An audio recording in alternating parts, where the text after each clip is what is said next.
Hi, everyone. Hope everyone's well wherever you are viewing this today. Hope you're having a good day. Thanks for joining another ISC2 webinar. We are privileged to have Alex Mortimer here with us today to discuss the new workforce research study that ISC2 has put out. Lucky for me, I get to interact with Alex all the time. He is my colleague and my boss at ISC2. Alex is the head of global academic partnerships at ISC2, and he'll talk a little bit about that.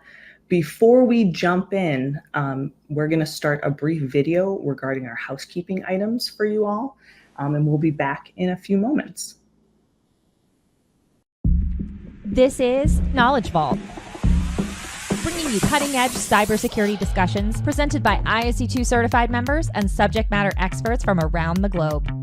Here are a few housekeeping notes to keep in mind. If you have questions during the webinar, let us know in the chat box. Selected questions will be addressed during the question and answer session. CPE credits will be submitted for ISC2 members within 5 to 10 business days. If the presentation is freezing, please refresh your browser. Please rate the webinar. Let us know how we did. We'd love to hear your feedback and improve our webinars.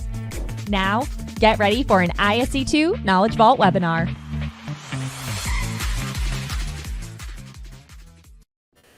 Hello. All right. Thanks, everyone.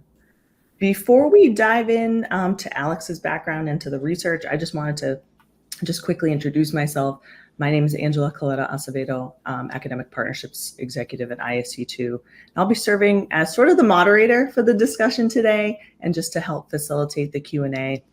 But my role is really focused on developing partnerships with academic institutions around the globe, particularly in North America, to, again, just help close workforce gaps and ultimately get folks on a pipeline to a successful career in cybersecurity. And that's really what our goal is here at ISC2 and in academic partnerships. A lot of what we do is driven by our members, their needs, the needs of the industry. We find out a lot about their needs through the research that we do at ISC2. Every year, ISC2 puts out a workforce research study surveying, the 700,000 members that we have all over the globe. And to help us kind of go through this research and disseminate that information today, we have Alex Mortimer. So I'm going to let Alex introduce himself and kind of give a little bit of background and just take us away. Alex. Well, thanks, Angela, and good to see you. And thanks for taking your time out of your day to be part of this presentation. And it's always great to see you as well.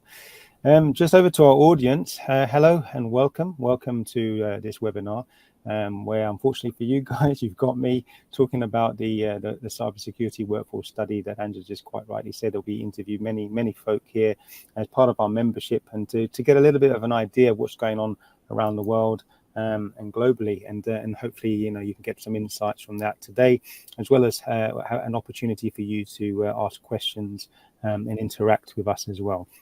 So Angela's not off the hook, by the way. She'll be able to answer some of your questions as well as myself later on today as well.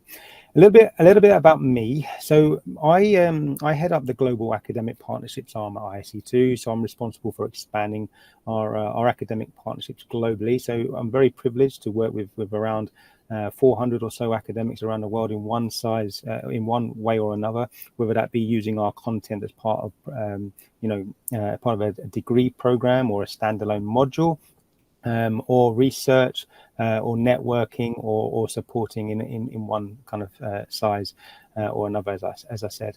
I'm from the university sector, so I've been a director and a dean in 2 universities in the UK. I've created degree programs, I've created master's programs, I've been involved in creating PhDs, or at least the background to creating kind of professional doctorates. And then I ended up working in shipping and supply chain because I wanted to kind of get a bit more experience of working in industry.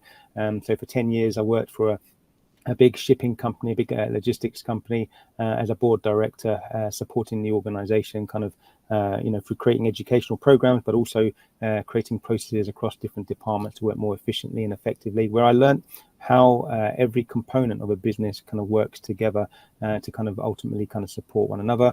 I've worked with lots of organizations as well. So I've been behind the scenes at companies like Airbus, AstraZeneca, BA Systems, PepsiCo, and a lot more other organizations where, again, I've helped them understand and improve their operational efficiencies and around kind of supply chain and improving their supply chain. As I say, I've created degree programs. I've been involved in creating lots of standards in the UK and around the world. I'm working with Angela in creating kind of opportunities and pathways for military veterans transitioning into cybersecurity job roles, not only in the US, but also in Australia as well, which I'm very, very proud to be part of that kind of process. And for some reason, people like me and want me to present, on different kind of subjects at different universities and business events. And I do enjoy interacting with people as well. But I'm going to talk a little bit more about, what we're doing today. So today's agenda, if you bear with me, is to talk a little bit about who we are. I'm sure you know us a little bit more already, but maybe there might be some gaps in your knowledge, and just to kind of understand a little bit more about ISC2. I'm going to talk about the current state of global business, what's going on around the world, in the UK, in the US, and I'm going to talk about a few things around different kind of areas around the globe. I'm going to link it back to our workforce research study and what that means, and go into a little bit more detail. I'm going to talk about the business risks associated to what's going on as well. Obviously the role of cybersecurity in a business, and obviously certifications and obviously why they matter as part of the kind of the workforce study piece as well. So a little bit about ISC2. ISC2 is the world's leading membership organization, as you guys rightly know. We're nearing 700,000 members worldwide. We really care about supporting you guys along your career. So, wherever you are, whatever kind of position you are in your industry, in your role, we're here to support you and help you. So with our access to our website, you've got access to our information where you can learn about the different kind of white papers, read up the latest kind of findings on what's going on globally. You have access to webinars, you have access to kind of information that can support you in your career. So we're here to help you.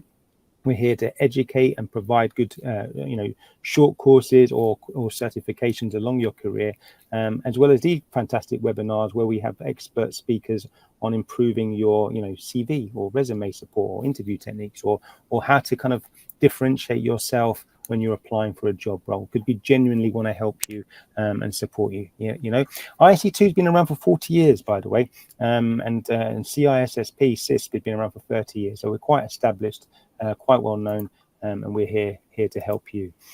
So I want to talk a little bit about the global business situation and what's going on around the world, and I'm going to link it back to our workforce study as well, because they're all kind of linked together.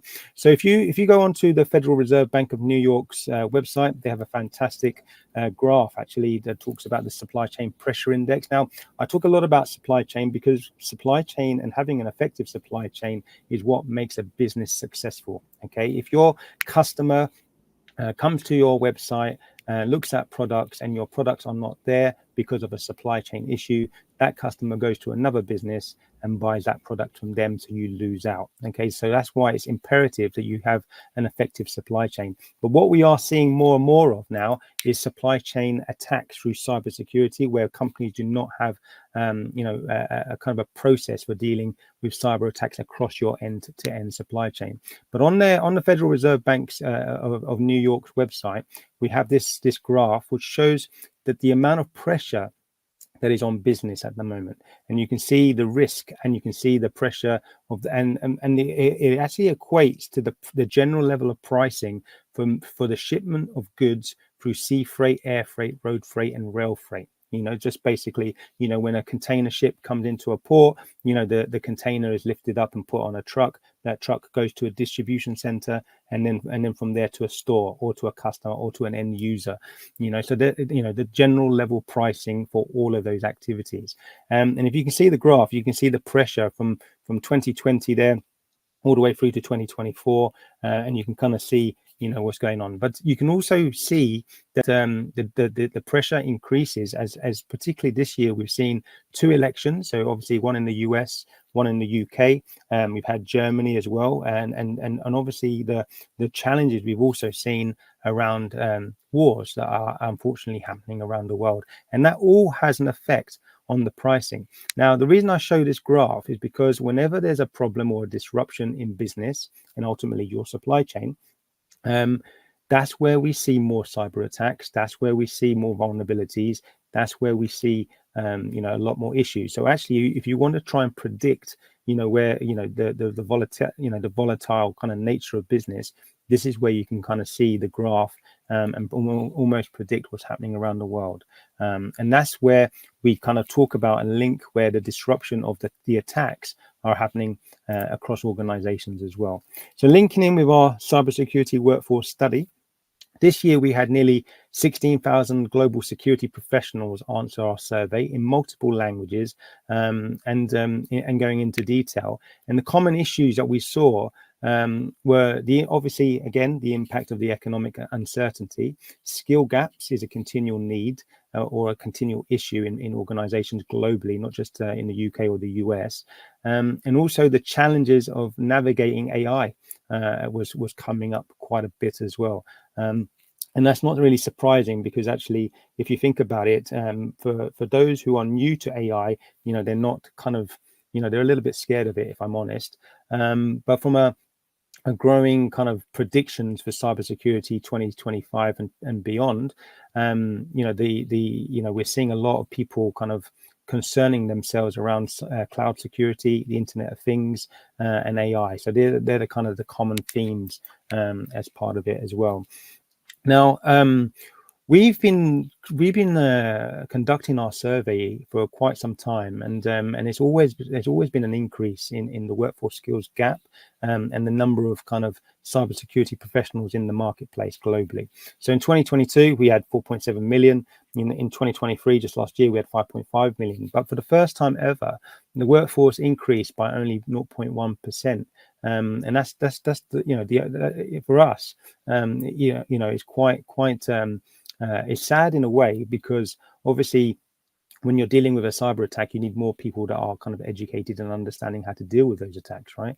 But at the same time, what we're seeing is that actually it hasn't increased as much as we'd like, even though there is definitely a need for more cybersecurity professionals. But again, it's all to do with the volatility of what's happening globally, with business and with wars and with uncertainty out there as well. And we'll talk a little bit more about that over the coming slides, because I'd like to present some evidence as well. So some of the headlines that we've seen just this year are larger organizations where they've all kind of gone through some kind of data link, some kind of phishing email, some vulnerability of some sort. So you've seen people like companies like Ticketmaster, Bloomberg and Saudi Aramco and others. And in 2023, some more kind of known names in the UK, because I know we have a bit of a UK audience on these slides as well. So companies like WH Smith, SD Works from a payroll point of view. SD Works is interesting because they supply the payroll process and platforms for 82,000 organizations. So when they were attacked, about 3 million people did not receive their pay. So, from a cybersecurity attack point of view, that's quite a big one, because obviously, it affected quite a lot of people and a lot of organizations. And, and my concern with all of this is that if the larger organizations can't cope with a cybersecurity attack, how can the smaller organizations cope with a cybersecurity attack? The majority of organizations, just because I'm English and I'm in the UK, there are 5.5 million smaller businesses in the UK, and that represents around 99% of the UK's GDP. And so if these smaller organizations are struggling, how can we help them and support them with dealing with these attacks? So I thought I'd include a bit of detail from the UK government cyber skills report as well, because it kind of comforted me a little bit, because the UK is a real good example.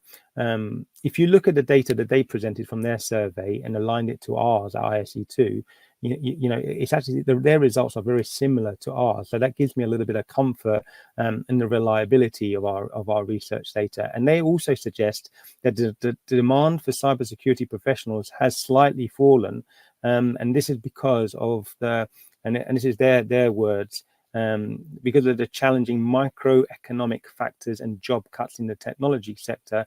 But cybersecurity as a sector is more resilient in the digital world.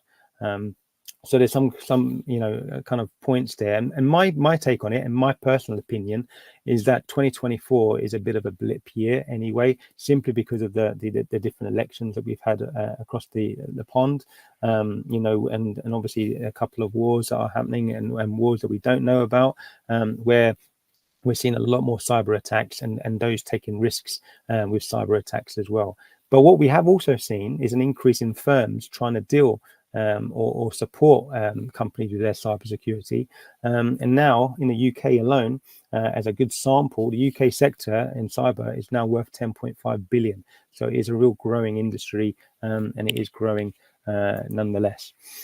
From our data, we saw that 58% of organizations say that staffing shortages definitely put their organizations at significant risk. And that's unsurprising, really, with it as well. And then we saw that 9 out of 10 people in our report say that they have a real kind of skills gap on their teams within cybersecurity, and a third of participants in the survey also said that they have both a skills gap and staff shortages as well. So again, it almost feels like organizations and cybersecurity professionals in particular have to start again to let other departments know within organizations about what they need to do and improve their understanding and how important cybersecurity is as a priority for the strategy of the company as well, because again we're starting to see kind of the skill shortages are causing effects as part of it and part of the strategy and the challenges that they have. Organizations are addressing skill gaps with training, mostly doing kind of free training. I mean, some of them are doing our own certified in cybersecurity CC training as well, and that's one to think about, especially if you're transitioning into cybersecurity for the first time, or you're coming in from another sector, for example, or another career, and people are tending to do that. And a lot of organizations are kind of improving their understanding of cyber by doing some kind of online training of some sort as well. So these are the kinds of strategies that some organizations have decided to kind of put in place to help them grow in their areas as well. Now, what are the skills gaps and security teams? Well, unsurprisingly, AI is up there with machine learning. We saw that last year as well, but cloud computing was the number one, but it's still kind of up there, as is zero trust implementation and digital forensics. From an AI point of view, and from a machine learning point of view, this is something that's never going to go away. AI will always improve, always increase, as will technology. Sometimes we've got to embrace the new technologies coming into the marketplace, and using it to help us in our roles and in our jobs, as opposed to them taking over the world, which is not what we're going to see. For some reason, my slide decided to increase, but it's okay now. And on this slide, I thought we'll kind of show you some of the skills cybersecurity hiring managers are looking for when hiring versus the skills cybersecurity professionals actually think are in demand. So we've kind of added the softer skills, the professional skills, as well as the technical skills on the slide as well. Both are valid, both are important, both are essential, really. From a professional point of view, professional skills point of view, the most effective skill to have really is not just problem solving, but communication. Because when you're working in an organization and you're working within different departments, different departments have different quirks. There's always, there's a particular way of doing things. Different teams work in different ways. But it's important to understand why they do what they do and how you can help and add value to what they do. And also from a diversity point of view, it's always good to understand culture and supporting one another. When I was working in logistics and supply chain, I saw procurement teams where they were looking at spreadsheets and detail and that's their role, right? To look at the best deal on paper, but they don't tend to talk a lot. They don't tend to kind of communicate as much because they're kind of doing their day job, and when a phishing email comes in, and they click on that email, and it comes in, they tend to kind of blame the IT department, or at least that's what I saw in my experience. And then, from that point of view, what does the IT department do? What does the cyber professional do? Maybe they close down, they won't support as much as they could do. And so it's really important to really embrace differences, embrace cultures, get to know one another, and slowly kind of, get them to understand why, cybersecurity is so important to the business, and maybe kind of involve HR from a point of view of, getting different departments to understand the importance of managing an effective cybersecurity process for dealing with any issues. So communication is really important. The other important part as well is that being curious to learn and having that kind of problem solving ability as well. In business, and as I said earlier, there's a lot of challenges around the world with what's going on, and a lack of kind of certainty in what's going on. There's a lot of uncertainty. You need to be adaptable and problem solving quite quickly to kind of deal with problems, and so having that ability to kind of go into it with your head, with thinking about how you can kind of problem solve is a real important skill as well. And then from a technical point of view, as we said, there's cloud computing, AI, machine learning is quite an important piece as well, and understanding all of these different components from it as well. So these are all kind of relative and important, and in understanding, especially when you're going to apply for a job or a job role, and thinking about where you're going to kind of explain how good you are on your jobs and on your resume when you're applying for that job. And even in the interview, being able to kind of articulate some real examples, talking about what you've learned, understanding the technical areas of cybersecurity and how you can physically apply the practicality of that to being a team member, not just within the IT department or the cybersecurity department, actually across the organization as well, so they can see real value in your expertise and support you as well. Now, 62% of respondents entered the cybersecurity workforce directly from higher learning institutions. So we saw a lot of universities doing a lot of great things around the world with their cybersecurity qualifications and certifications. In the US, there's opportunities for funding as well in different states, where some universities are applying for grant funding to kind of help close the workforce skills gap, but also kind of just helping those who want to transition into kind of different roles. So as I said earlier, Angela works with a couple of our partners in the state of Virginia, where we're supporting veterans transitioning into cyber careers as well, which is great to see. But we're doing a lot of things around, and so do email us and ask us questions about how we can support you as well. And cybersecurity professionals value their degrees for growth or career growth. So what I have seen is that those who have a degree in cybersecurity at undergraduate level or at postgraduate level, they're very because of the nature of their assignments and their assessments, they've developed their critical thinking and their problem solving skills, which you can bring to life when you're actually in employment. And the other things I've seen are when you learn some of the theory, but actually taking it back to a lab and actually practically applying it is always good, especially if you want to kind of demonstrate your worth in an organization. Say, look, I've tried this in the lab, and this is what I've done, and this is the impact that I could have as well. So it's good to always kind of demonstrate your competency when kind of producing and being able to kind of apply for those jobs as well. But certainly those who have degrees are highly valued, and those who have degrees and certifications, not just ours, but all ours are important as well, obviously, clearly at ISC2, they add incredible value to what you're doing as well. Now, the other nice thing that we've seen as well is that we're seeing more and more women and greater ethnic diversity with younger practitioners.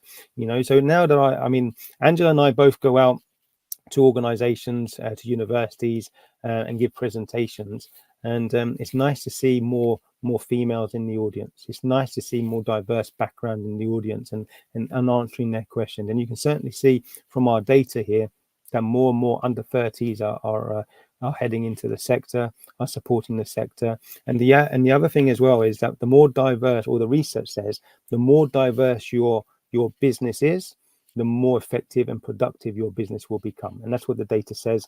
If you Google that through Google Scholar, you can see many articles, many white papers, many journals saying exactly that.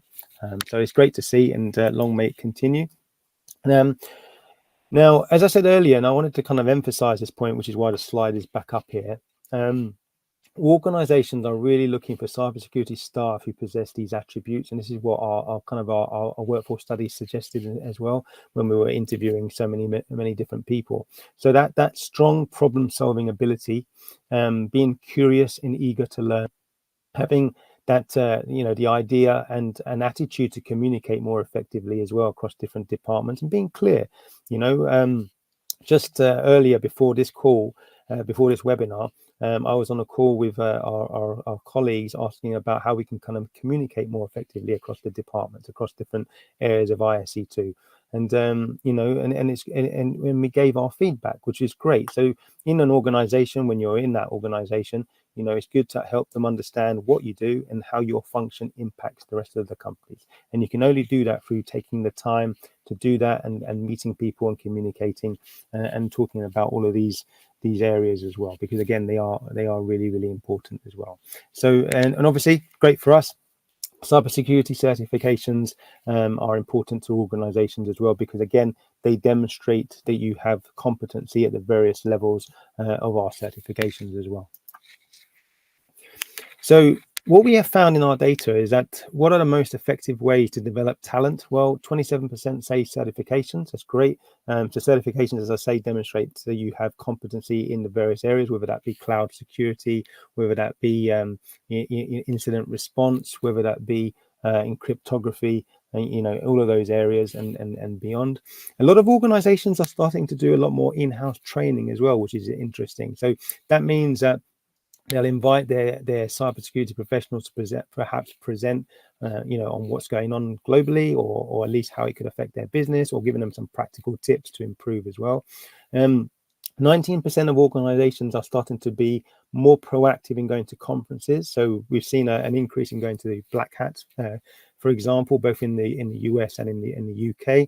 We're seeing a lot more people going into conferences, just talking generally about how to improve business operations, and cybersecurity and technology is increasing in there. In fact, standards across different disciplines are including cybersecurity now as well. So whether you're a business person or an HR person or whatever, in their qualifications, they do improve and increase the language around digital awareness and cybersecurity. We also saw that 13% of organizations get external training providers inside to give them some support on the fundamentals of cybersecurity, as well as creating a career pathway at different kind of levels to help them improve their understanding of cyber.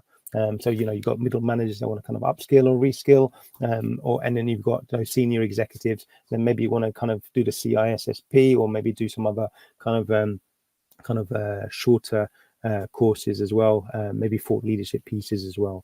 And we're also seeing a lot of mentoring as well in the sector, which is really nice to see. In fact, ISC2 has chapters where members come together to discuss the latest thinking, the latest ideas, and they really love giving back, where they coach and mentor students as well. And that's part of our remit, is to support you as much as we possibly can. Organizations are always in a different place, so as I said earlier, a lot of smaller organizations are struggling with the number of attacks that they've had. On a slide earlier, I said that nearly 50% of organizations don't have the right people, the right processes for dealing with a cyber attack. It is a common problem now. It is growing. But what I suggest people do, if they really are at the beginning, sometimes it's good to create a fundamentals of cybersecurity course, or getting someone in to do an in-company kind of delivery, or even taking advantage of our 1 million CC certified in cybersecurity certification, because although it's online and 14 hours worth of learning, it is actually holistic, it is actually business led, and it does assume that you don't know much about cybersecurity. So it's a nice to transition into cyber from doing it that way. But the CC helps and grows, but it's also good to build that kind of, as I said earlier, that career kind of pathway to develop your understanding of cybersecurity, and then good to involve mentoring and coaching from those who know a little bit more as part of that. But if you guys have any questions or thoughts on how we can support, let us know. But we can also give advice on how others are doing it and supporting organizations as well. ICT Global Academic Partnerships. So as I said earlier, as part of the introduction, so I head up the Global Academic Partnerships arm. So we're very privileged to work with many organizations, and you can see a few of the logos on the slide. For all information, please do visit our website, isc2.org/IAP. That'll give you a little bit of information about the kinds of activities that we've been up to. We include newsletters, so you can see exactly what we've been doing, supporting academics, helping students improve, and helping academics use our materials so that when students graduate, they can graduate with both their degree and the certifications as well. What we have been doing as well is visiting universities and attending career fairs, where we get to meet all of you lovely students, all of your early career professionals. We give some advice on resumes. So I've done one-on-ones with people, looking at their resumes, their CV, giving some tips on what could we do to improve and help you improve. And to be honest, not one size fits all. Okay, so trying out different types of CV depending on the job, looking at the job spec that are advertised, looking at how you can kind of support, how we can support you with some real practical kind of tips on your resume, as well as interview techniques as well. That kind of mixes and matches, and we can do all of that stuff and support you as well. So it's always a pleasure to meet students and a pleasure to meet academics. Always looking at adding value and supporting and developing academics from a student point of view on their degree or master's, but also from a workforce development point of view as well. And what we have also been doing is applying for grant funding where we can kind of support together, and whether that be in the US, UK, or around the world, we're definitely here to kind of support on that process as well. Now, a little bit on our certifications. We offer quite a few different certifications in different areas. So I've mentioned CC already. So CC is our fundamentals. It is our kind of a good starting point for those who kind of want to come into cyber for the first time, as I said. It does cover, the basics of every aspect of cybersecurity. But from CC, I mean, people say to me, where do I go from CC? Well, do I jump straight to the CISSP? Well, you can if you wish, but there is a bit of a jump between the CC and the CISSP. Okay, but the next step depends on your interest, actually. So if you, for example, if you were wanting to become more of a kind of a managerial kind of administrator part of an IT or of cyber, and you wanted to kind of learn the basics, but also about incident response and cryptography, then SSCP would be a good route before maybe later in your career doing the CISSP. But if you want to specialize in cloud, and you want to kind of go through that route, then doing the CC, the CCSP, and then eventually the CISSP is also another great route.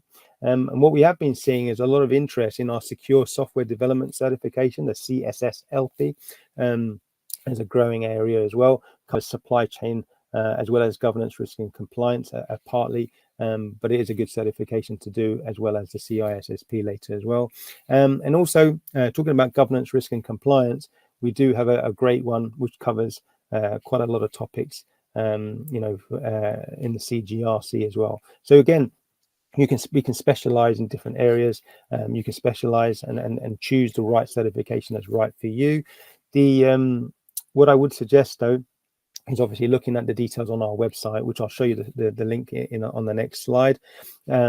But these certifications are also available for students as well. I know, we're known as kind of later in career certifications, but actually you can become associates of ISC2, still hold a designation, and you can and therefore demonstrating to your employer again that you have the capability, the skills, and the competency for the job that you're applying for, which is always important. Now, here's the link, as I said earlier. So isc2.org/certifications. You can see a whole load of certifications there, with where you're able to download the background, the information, the overall kind of guides to all of the certifications. In fact, if you Google ISC2 certifications resources, you can also have a load of great resources to help you pass the exams as well. And that includes, quizzes, so past paper questions, and lots of lovely information that you can download and take a look. Now, the benefits of ISC2 certification include industry recognition. ISC2 certifications enhance that credibility. We've been around for 40 years. People know who we are. The fact that CISSP is still the gold standard today, 30 years in the making. You're highly recognized, and I know some of our academic partners in the Middle East, for example, prefer to have CISP than their own MBA, for example, because companies really highly recognize what it is and how it's demonstrates that credibility in your career. And as I said earlier, having both an undergraduate degree or university degree, a college award, and a cybersecurity certification does demonstrate your resolve to succeed. But it does demonstrate the fact that you are highly credible. You've got qualifications that are right and industry led. They are what businesses want and require, and they do keep you in good stead as well. And the other area is that all of our certifications cover the different niche areas, whether you want to specialize, as I say, in cloud or in another area. The fact is, it does demonstrate, your understanding in those areas. And what I really love about ISC2 as well is the networking opportunities. So, for example, we've been working with chapters that are holding our members and our networking events for those members, where they align with academics and academic partners. So that means that by combining the academics events with the chapter events, you've got an opportunity to hear from academics. You've got academics and panel events with businesses. Students can interact with those businesses as well, and they're all learning from each other. And we've got some great case study examples of success by doing that. But more interestingly for you guys, though, is learning about what's going to happen around the corner. I mean, where would you go to hear about the latest cyber attacks, the latest issues, the latest frustrations, and how you can deal with those issues? And that's the added value of being part of the academic partnerships family, and as part of the the stuff that we do here generally, so you can be supported throughout that throughout your career as well. And those who have our certifications and obviously your university qualifications, you do get higher pay as a result, because rightly so, you've studied for it, and you're able to kind of be supported as we go as well. Now, IC2 certifications are interesting because they've been created by businesses as well as academics. So you're always going to get a business lens from it, from a point of view. They're valued by professionals. They're valued by HR folk. They're valued by leaders around the world. And as I say, CISP, for example, it is the industry's most widely recognized and sought after achievement certification in a career as well. But everyone keeps asking me which certifications are the best, which certification provider, and my answer is always the same. Obviously I work for ISC2, and ISC2 certifications are wonderful, but all certifications generally are all very good. And it's always good to do learning, because the more learning you have and the more understanding you have, and the more you're able to have a toolkit to deal with a disruption or a problem that might occur. So always do as many certifications as you possibly can or can afford as well. So with that in mind, I am on my 40-minute mark. So thank you so much for the time to present this presentation. If you do have questions, my email address is on the screen. Feel free to drop me an email. Any suggestions, any thoughts, always welcome. And now I'm going to pass over back to Angela, who I hope has a lot of questions, and if there's any questions from the audience that you might like me to try and answer. Awesome, Alex. Thanks for that. There are a few questions. I did want to start, though. You did mention that more people, actually, let's start with this one. The easy one would be great, Angela. Easy. Okay. So I thought it's interesting from the research that, technical skills are not the top skills that are in demand. So problem solving, teamwork, communication. So it's not those technical skills, right? So how, and again, maybe others in the audience want to chime in as well, but how do you teach that? Can you teach that? How does one kind of cultivate that on a cybersecurity team? And maybe to go beyond that, a certification like CISSP, that, technically it's actually not very technical, right? It's business, it's more business focused.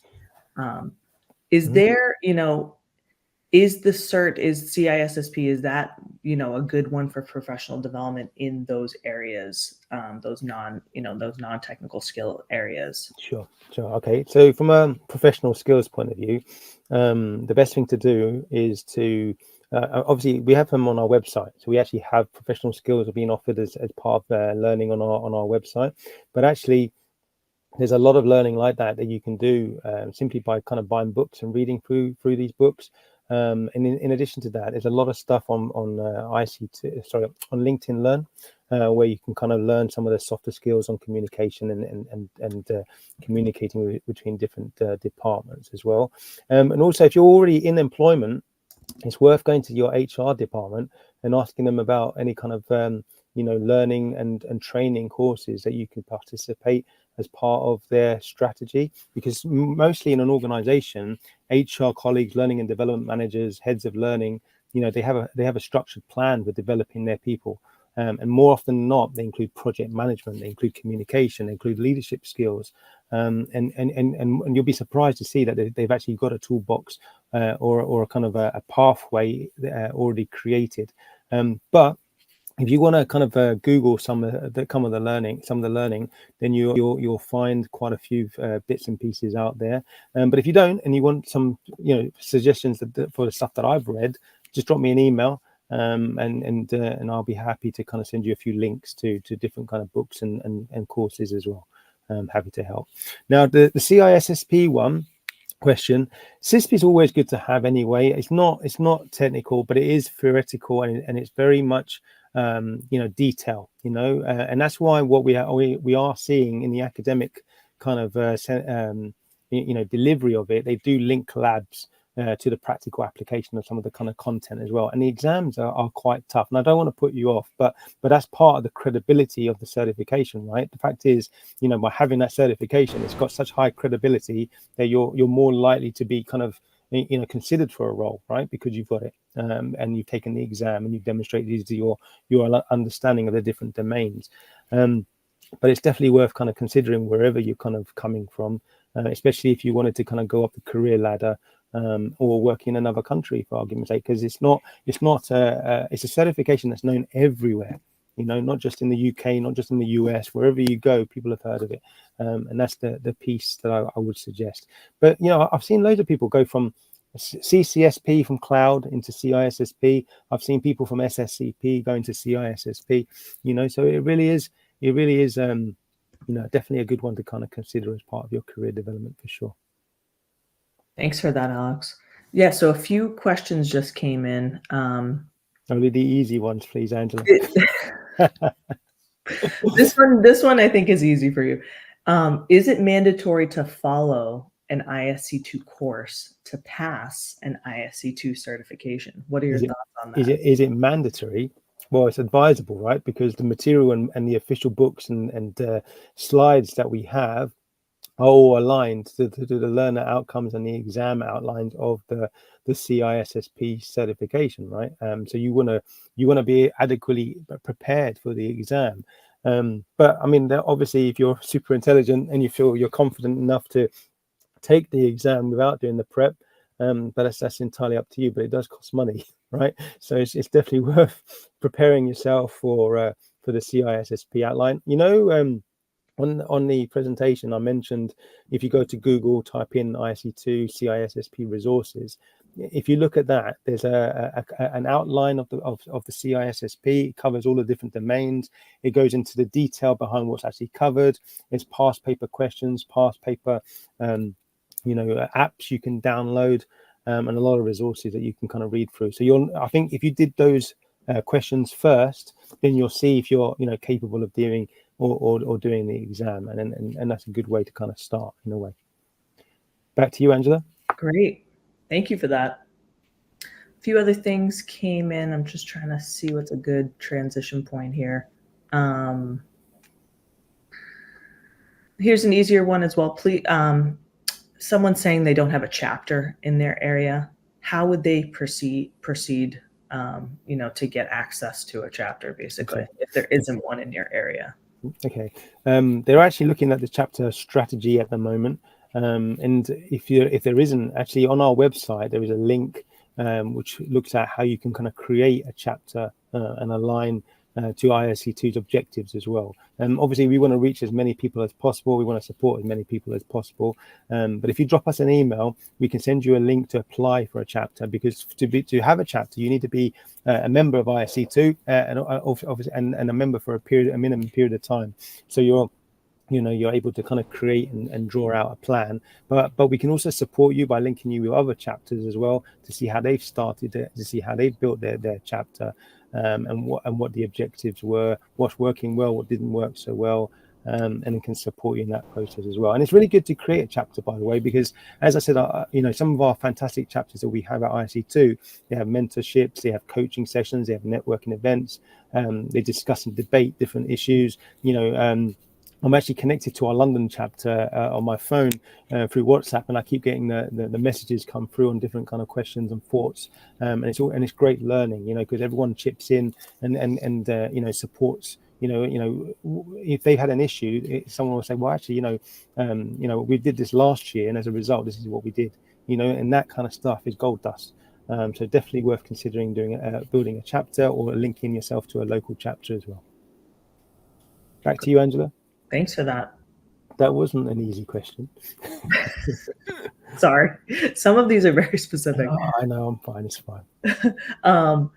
Jazzy has a good one. I love your name, Jazzy. What are some free certifications available, especially for beginners and fresh graduates, that don't require prior experience? Yeah, so the free one is the CC certification. If you go to ISC2's website and look up CC, you'll see that it's currently free of charge at the moment through self-paced e-learning. That's roughly 14 hours of learning where you get a real good grounding in cyber, a real good grounding in all the different domains, then take the exam, gain a free certification, and happy days, right? And we are starting to see a lot of junior jobs in cyber around the world request that the candidate holds CC. So it's definitely worth doing, because not much in life is free. That's true. Please take advantage of the CC while you have the chance to. Somebody asked, this might be an easy one as well. Is the test online, or is it written physically? Do you have to physically go to a center? Yeah, so in alignment with our accreditation and the credibility behind our exams, and you do need to book it via a Pearson View Center where you're invigilated. There's a camera. It's highly secure. It's multiple choice. So you'll have a couple of hours to go through the questions and answer them. But as I said earlier, on the ISC2 website, if you click, or rather, if you go to Google and type in ISC2 Resources CC, then, or certified in cybersecurity, then you're able to go through some of the quizzes and the questions first to test yourself out and practice before you actually physically go to an exam center and take the exam. But it's definitely worth doing. As I say, taking that exam is it's good. The learning is really good. I've actually gone through the CC myself, and I've done the learning, and it is very, very good. And someone like me who's not technical, I had a real good time understanding the different components of cyber. So definitely, as I say, definitely worth considering. Great. Just looking through the remaining questions right now. Eric is saying, as most of the report shows, the technical skills are not the best for a secure center. What strategy is ISC2 putting in place to develop those soft skills? Okay. That's a good question. They're listed on our website. So on our website, we have a number of kind of skills that will help develop your softer skills. And the word softer skills isn't right. It's professional skills, right? It's that business acumen. It's that sitting in an office, talking to people, and communicating. And learning those effective skills. As I say, they are on our website. We've got a professional development department within ISC2 that is always producing the latest kind of courses for our members, and there'll be a whole load of them coming out in 2025 as well. So that's basically the strategy. So we listen to our members and we create the most appropriate programs that are available for you. Great. Some other ones are popping in right now. If I already took the free exam and didn't pass, can I get another free exam for CC? Thanks for that.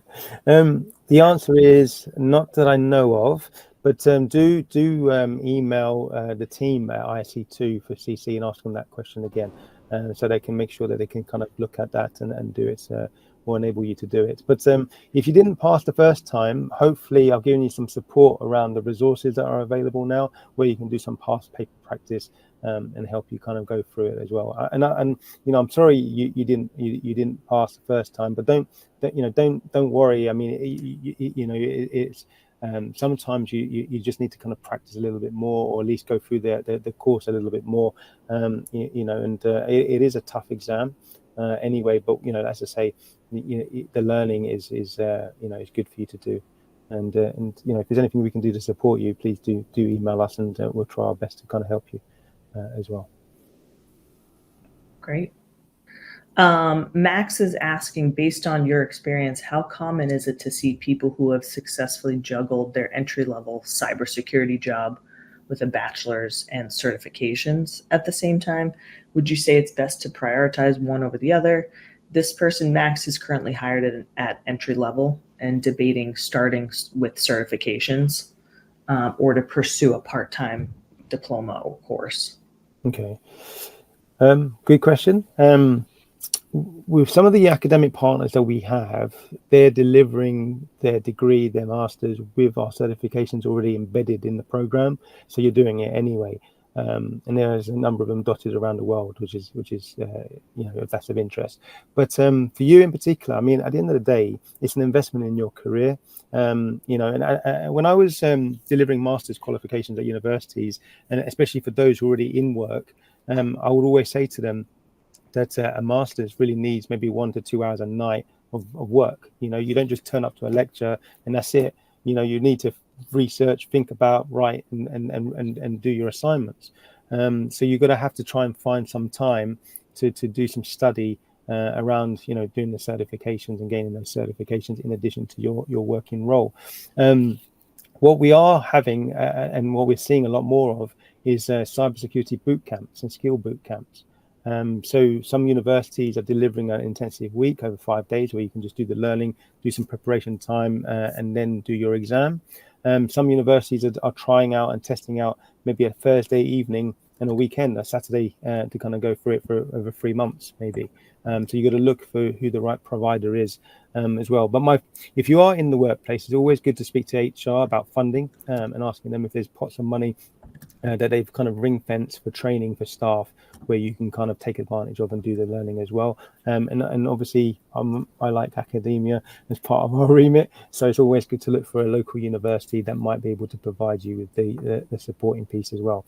The other way you could learn as well is through our self-paced e-learning versions of our certifications, where you're able to do the online CISP or any of the certifications, at your own pace. Where you literally log in. It's driven by AI, so it's very sophisticated. It adjusts the learning to you as well as you go through questions on the learning, which is nice. And you can do that at your own pace, and that might be a better option for you as well, as opposed to going into a physical room and doing some in-person lectures instead. But both are valid, both are very good, both work well, and both I've seen universities and students do really reasonably well through both modes of learning as well. Back to you, Angela. Great. Lakita is actually they're coming from a background in supply chain logistics and an undergrad in information systems. What types of jobs are available for the just kind of the entry level CC certification, if any? They said they've been looking and not seeing many. Okay, project managers, project analysts, systems analysts. If you wanted to work in supply chain, then there's supply chain digital analysts as well. There's supply chain coordinators, there's procurement coordinators. The supply chain is quite fragmented. So some people think they're in procurement, but don't think that procurement isn't part of the supply chain. So it's a bit weird.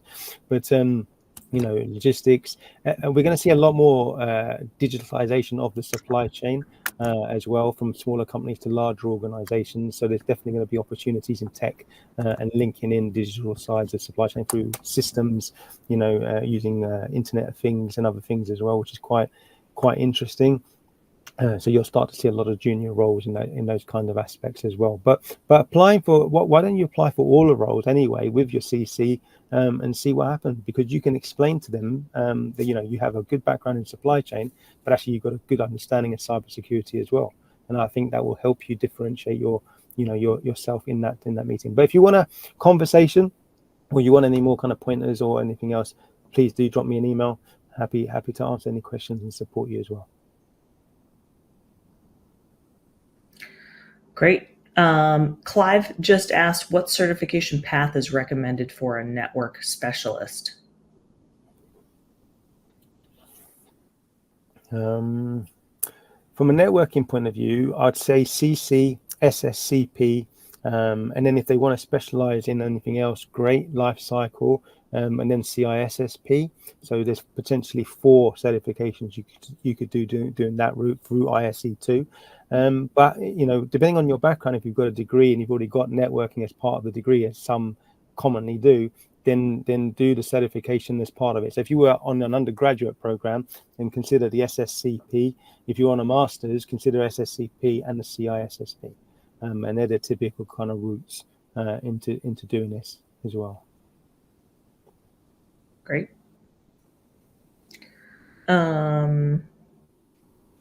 Couple of things have come in right now. Alex, do you know, it's doing the CC, does that provide CPE credits for CISSPs?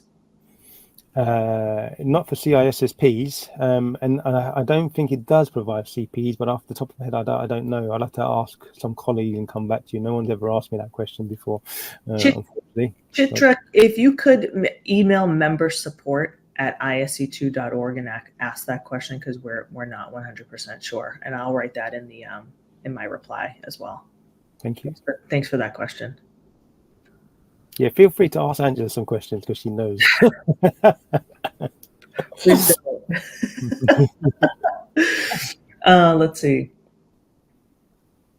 All right, this Chitra again is asking, I provisionally passed the CISSP and will be serving as an associate member for another 1.5 years. What types of jobs can I apply to be as an associate with very little experience in cyber? That's a good question. I think I'm going to challenge you back. Okay, I'm afraid. If you look at the job spec that you're applying for, and they go through the detail of what you need to do on a day-to-day in their job, if you feel you can apply for it and do that job, and letting them know that you've got the associate and you're part of the CISSP and that kind of thing, then I'd give you the challenge of actually applying for it and seeing what happens, because there's a number of different roles you can apply for, right? Simply by doing that. But it also depends on your CV as well, right? I've seen CVs where they don't have enough examples of what they've done and their skills. So the other thing I would consider as well when you're applying is talking about the completed projects that you've done, experience of success that you've had, some real practical kind of points, and mentioning those not only in the interview but obviously talking through that success to them as well. But there's a number of different roles you can apply for, whether that be kind of system analysts or whether you want to kind of involve in more kind of detail around incident response or any of that stuff. It depends again on your interests and trying out to apply. But there definitely are a number of different roles you can try and apply for, and how you demonstrate, how good you are on that resume to the organization that you're applying for. Great. Well, Alex, we are close to time here. We have just a few seconds left. So I just wanted to thank everybody for joining us today. Alex, thank you Some great for questions. providing this space, for the questions that we got for the audience, and going through the workforce research. Please, if you can, please rate this session and provide any feedback on the webinar. We would really appreciate seeing it. And again, thank you all. Thanks for joining. Thanks so much. Bye for now. Bye, everyone.